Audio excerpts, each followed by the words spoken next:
What's happening, everybody? Welcome back to this week's episode of Process Sports Radio. I'm your host, Justin. Great episode we have lined up today. It's kind of an in-depth one, a little bit of a deeper thinking one later on. So I do have a little bit of a personal touch I want to add to this one, which is going to be different than your normal lists, rankings, opinions on sports. It's kind of be more towards me and my internal thoughts, my personal thoughts about this podcast, sports and stuff. But before we get into that, I do have some areas in the sporting world that I do want to touch on, especially now that it looks like sports, especially North America, are going to make a comeback without fans, but they are coming back, and there have been plans and a lot of rumors in place about what's going to take place when those sports come back. So I'm going to touch on that. Paul Pierce, the biggest clown in sports, we're going to talk on him for a little bit, even though I don't want to, because that's just fueling into his fire that I really think we don't need to feed into. So that's kind of what we're going to touch on today. As you guys know, please follow me on follow me on Instagram at Process Sports, on Twitter at _Process Sports, Facebook Process Sports Radio. You know where to follow us on YouTube. Hit the like and subscribe button below. I really do appreciate all the support. And I said this episode will be loaded up on Spotify, Apple Podcasts, Google Podcasts, TuneIn Radio, whatever you want. You got it.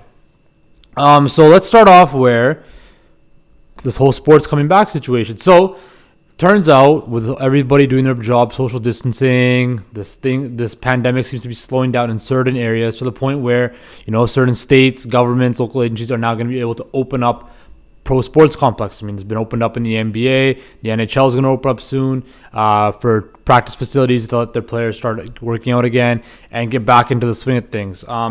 So we heard last week that the NHL has a proposed playoff structure format when it gets back.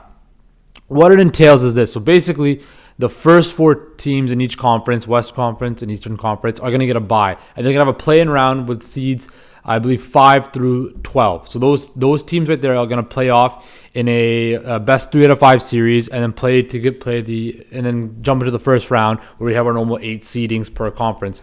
I actually really like this idea by the NHL because, it rewards those teams that played really well in the beginning of the year, that like the Bostons, the Toronto, the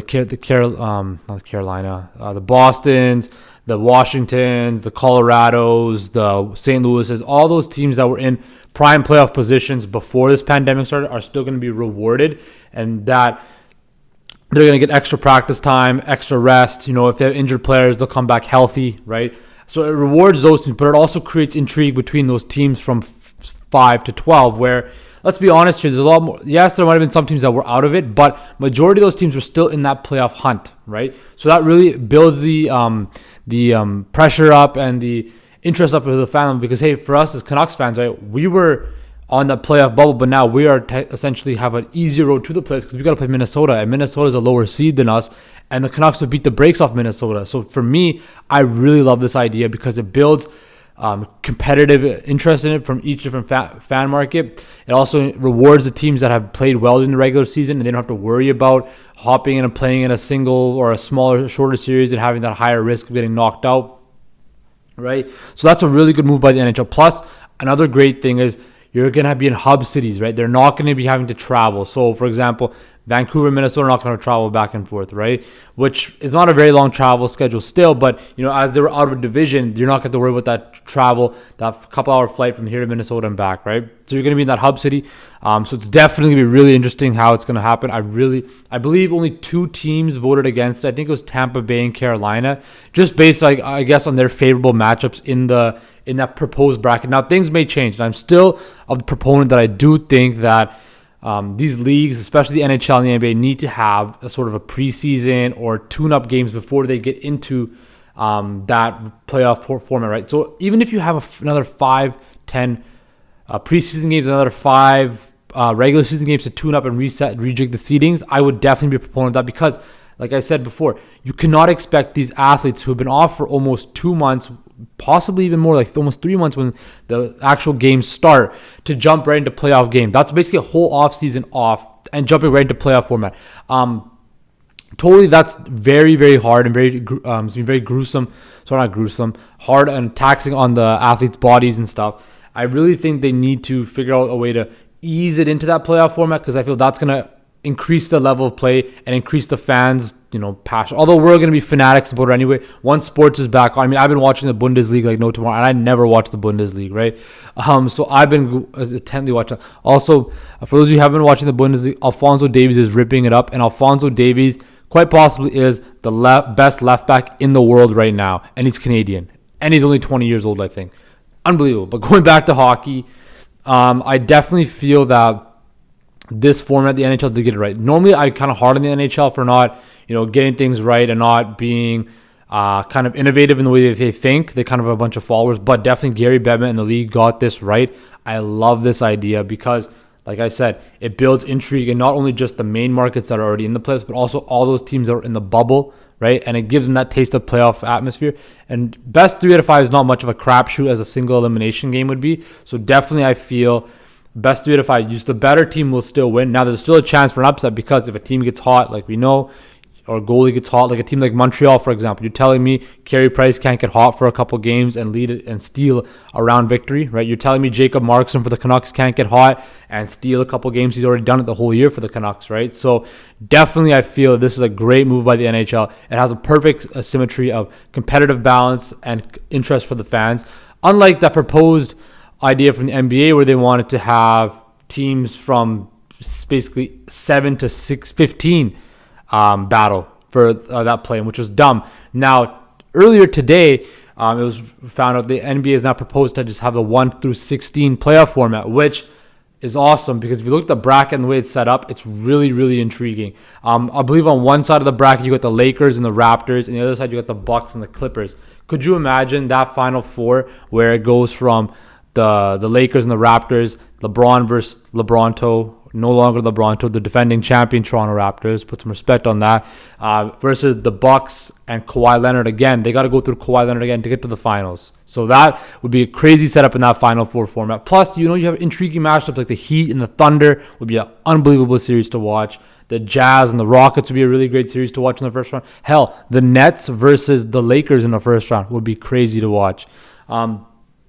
Definitely, I feel that that's a really good format. Like I said, though, it's going to be good. The reason you could do it this year, right, and I don't think it would last every year other than because I know that a lot of NBA pundits and proponents have wanted it to be, do 1 through 16 forever, but you can't do it because of travel situations, right? The travel does not work in the NBA like that. You cannot have Brooklyn and LA flying back and forth in a first round series. It doesn't make any sense, right? The reason it worked this year is because they're going to be in hub cities. So, for example, it looks like the NBA is going to be playing at Disney World in Orlando, right? They're all going to be in the same spot. So there's no travel involved. But that is the simple reason why this would work the best this year. You cannot live and die by 1/16 for the rest of the league's history going forward because the travel would not make sense. It would be so taxing on teams. The playoffs would be even elongated. Even though we all love that, it wouldn't work, right? But definitely, I feel that's another great option as well. However, like I've said about hockey, you need to have the athletes ready to jump into playoff action, right? You need to have that. Otherwise, you're going to see injuries happen. You're going to see guys get hurt, and it's not going to work. Right, so definitely, it's very exciting news seeing the NHL and NBA. You're seeing the wheels in motion now. You're seeing, hey, there's light at the end of the tunnel. When sports comes back, this is what it's going to look like, right? Without fans, which, at the end of the day is fine. Watching the Bundesliga, I haven't really noticed the lack of fans. I've kind of been more focused on just seeing a live sporting event. So it's definitely been awesome to see that, and it's great to see now sports coming back and the wheels in motion. I'm super excited, and I know, like all of you, I am praying it comes back soon. But going towards now Paul Pierce. So last week, with all the Last Dance ending, Paul Pierce comes out with his top 5 players, right? His top 5 athletes of all time. His top 5 NBA players, not athletes. And he does not have LeBron James in it. Now, Paul Pierce is a flat-out clown and an idiot, okay? I've thought this way before. I think Paul Pierce is one of those guys, one of those retired athletes who tried to join the media, but he never really studied or never really learned the craft of talking. Like, for example, I'm trying to perfect myself, right? But you see guys like ex-athletes that, do the due diligence, take the work. A guy like even Shannon Sharp, Matt Barnes, Steven Jackson, all these guys are learning by working in the media and learning, right? They're learning how to talk eloquently, how to portray their words, how to not become so objective, right? And essentially, Paul Pierce is just doing this to make noise and to stay relevant in the media, because you know what? Paul Pierce is one of those athletes that needs to be upfront in the media to stay relevant, because I guarantee you, if Paul Pierce was not in the media, nobody would talk about Paul Pierce. Everybody would forget about Paul Pierce. Paul Pierce literally is so irrelevant as a basketball player, as a media person, that I don't even want to talk about him, because I feel he's just doing it to get attention. The fact that you don't have LeBron James in your top 5 NBA players of all time is solely because you were jealous of the fact that you were never going to be as good as LeBron James. You were never going to be as loved as LeBron James. And 3, he absolutely abused you and kicked your ass for over 10 years, maybe 15 years straight. So the fact of the matter is, Paul Pierce, you will never be loved as much as LeBron. You will never, ever be... Hey, one thing, I never agree with Draymond Green, but I will agree with Draymond Green on this. Paul Pierce, when you try to get that farewell tour, you're not Kobe. Draymond Green was right. They don't love you like that. We don't love you like that, right? We don't love you. Now I heard the argument, he's a competitor. He's a competitor. Him and LeBron. I understand that, right? But how long has Paul Pierce been retired for? Paul Pierce has been retired for over 3 to 5 years, right? The fact of the matter is, you've been gone for the game that long. You should get a sense of perspective of how great LeBron has been. Yeah, he might have kicked your ass, but hey, you guys beat him out of the playoffs and knocked him out of the playoffs more than enough, right? You were his biggest adversary. But hey, hold up. Your argument of the fact that he never led a dynasty, what did you do? Did you lead a dynasty? No. Your team went to the finals twice. You won one, you lost one. You were nothing until Kevin Garnett and Ray Allen got there. You were nothing. You had won 2 playoff series in 9 years before Kevin Garnett and Ray Allen got there, and then you won to the title, and you won. Then you had that little run with the big 3, but hey, you guys only made 2 finals. LeBron made 8 straight finals and won 3 titles in that span. You're telling me that's not a dynasty? That's something we'll never see ever again. Michael Jordan never made 8 straight finals. Nobody has made 8 straight finals on 2 different teams like LeBron James did. So you know what, Paul Pierce? Shut your mouth. Understand the fact is, in that whole era, you're not even a top 5 player. You're not even a top 10 player in that era. In your era of basketball players, I could name 10 to 12 players, maybe even more, before I get to you. So understand this, Paul Pierce. Yes, you're a Hall of Famer. You're a Hall of Fame talent. Great. You won your chip. You went to a bunch of All-Star games, which are popularity contests. But hey, you are irrelevant, and you are nothing without LeBron James. Because LeBron James, hell, he made you relevant. With your battles and stuff like that, without him, you would be just another average all-star guy out there. So you know what? Paul Pierce, you're a clown. Shut your mouth. Be quiet. But yeah. So now I'm going to switch to something personal now. I know that's kind of crazy away from this whole rant and stuff like that. But something personal. You guys might have saw that post I put out on the weekend about what does sport mean to you.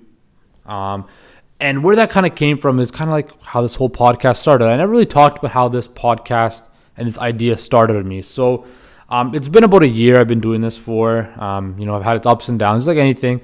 And I'm kind of starting to see progress and it's more consistency in my work. And I hope you guys are noticing that too.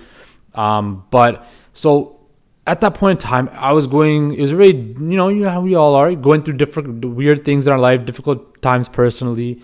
And, I always felt about, sports has always been a part of my life. Now, I might have not been the best athlete in the world. I've never been like, an elite athlete. But, I was decent at certain sports I played. Definitely not basketball or anything like that. But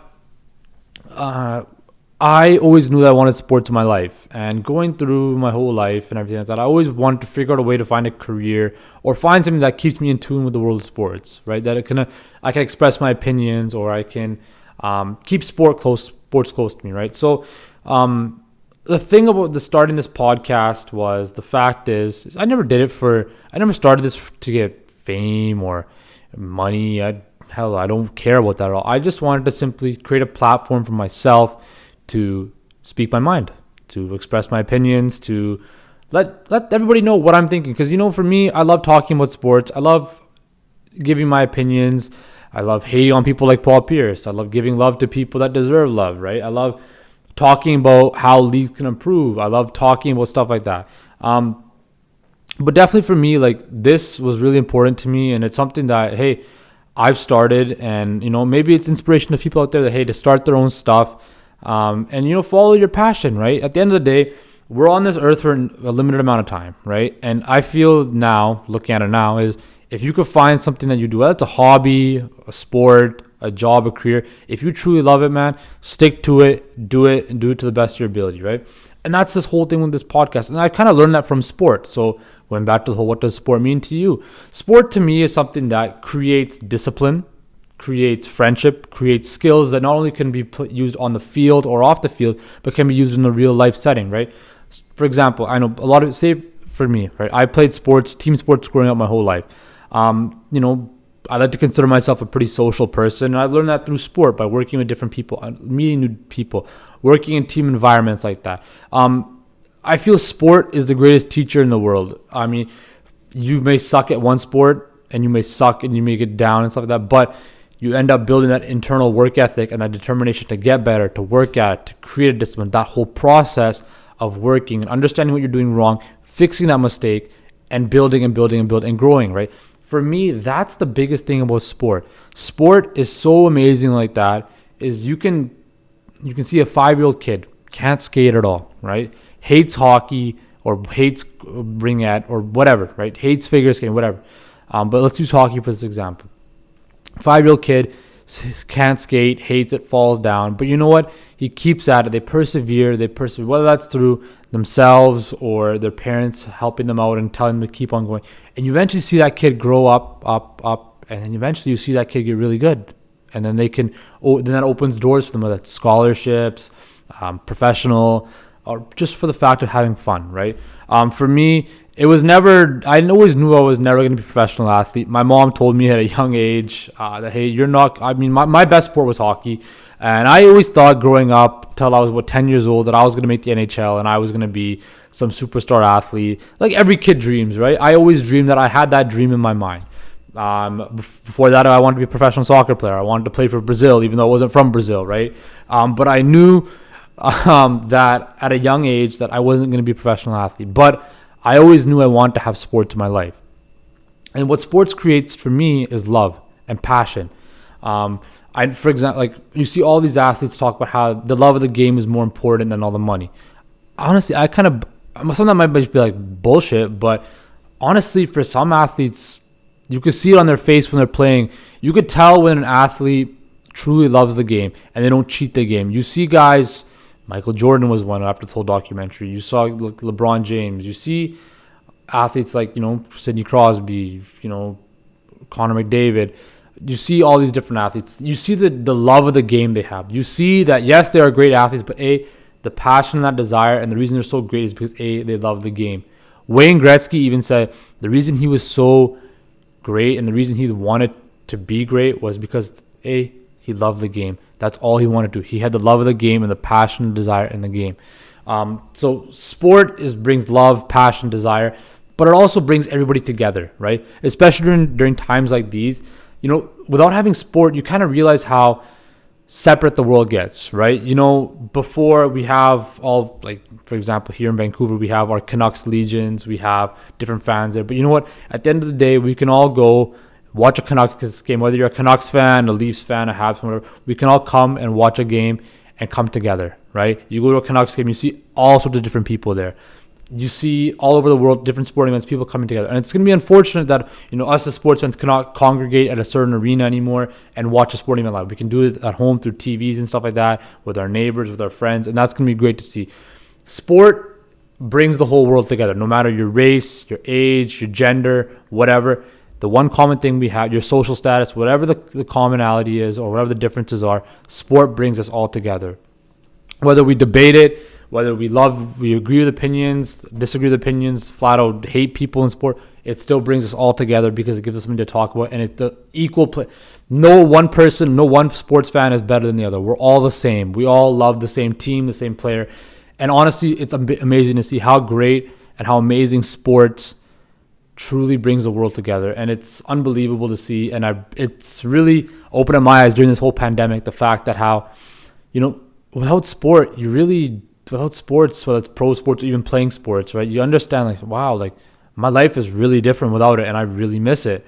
And now it's great to, like, for me, like, I've seen a lot of people golfing now. I'm gonna start golfing, and I haven't golfed in years. But the fact is, I've missed that sporting atmosphere, that sports atmosphere, to play something, to shoot a couple bad holes, but then work at my game, figure out what I'm doing wrong, make those adjustments, and get better and see if I can improve over the round. Now, it might not happen. I might shoot like 135, but still, your brain is going to be working. You're going to be trying to find out ways to get better and improve. And that's something that just for me motivated me to do this podcast from, the Limit from Sport. If you can look back at my older episodes, I feel I wasn't as good. I wasn't as polished. But then I, read books on it. I'm still reading books. I'm still improving, right? I'm not a finished product at this by all means, right? I know I'm not the best in the world at this, but I'm working towards that goal of becoming the best in the world. That's what I want, right? And for everybody out there, whether you're weightlifting, golfing, whatever you want to do in your life, I feel if you really want to do something, you write down your goals, learn on what you're doing well, but also learn on what you're doing wrong. Work on it. Figure out ways to incorporate different aspects of your life into that passion of yours and grow and become better. I'm not no motivational speaker or anything like that. I just wanted to say this to get it off my chest, and I felt it was important to let you guys know my opinion about my thoughts on what sport really means to me. But let me know what you guys think about sport and what it's done for you. Has it opened doors for you? Has it been an escape from other problems in the world for you? That's what sport is. Sport is there to help us and aid us up, right? And I love it. And I'm hoping that, as I said, all this comes back soon and we get through this difficult time and eventually things get back to normal. But yeah, guys, that was kind of like my personal little essay, rant, or whatever you want to call it about sport and how much I love it, how much it means to me, and how much it motivated me to do this podcast, right?